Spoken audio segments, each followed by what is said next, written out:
જય માતાજી મિત્રો, આજે એક ભીખુદાનભાઈની વાત બહુ મને સરસ યાદ આવી કે ભીખુદાનભાઈ એમ કહેતા કે પહેલાં શું છે, નાટક કંપની આવતી ઘણા વર્ષ પહેલાં. હવે તો શું છે, નાટકની દુનિયા છે નહીં, પણ જે તે વખતે મને બરાબર યાદ છે કે ચોબારીમાં ત્યાં કને રામ મંદિર હતું અને રામ મંદિર ઉપર ત્યાં કને રંગલો ને રંગલી આવતા, નાટક થતા.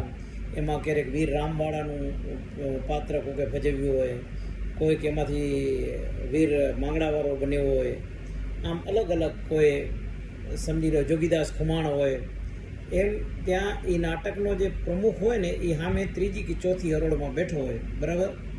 અને ત્રીજી કે ચોથી હરોળમાં એ બેઠો હોય અને પછી એને એમ લાગે કે આજે એણે આ પાત્ર સારું ભજવ્યું છે, એટલે કાલે બીજે દિવસે એને મળે અને એને કહે કે તે કાલ બહુ સરસ રામવાળાનું પાત્ર ભજવ્યું હતું, તને કંપની કેટલા રૂપિયા આપે છે?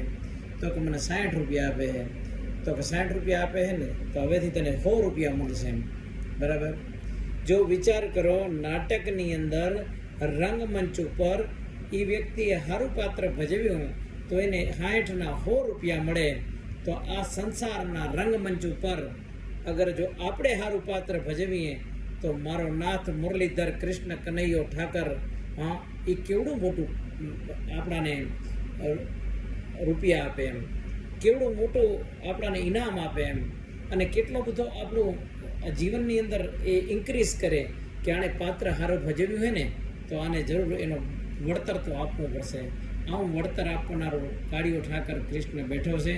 એટલે કહેવાનો મતલબ એ કે સંસાર પણ એક રંગમંચ છે અને એવું પાત્ર ભજવો કે જ્યાંથી કરીને દુનિયા યાદ રાખે કે ના યાર, આણે પાત્ર તો બહુ જબરજસ્ત ભજવ્યું છે એમ.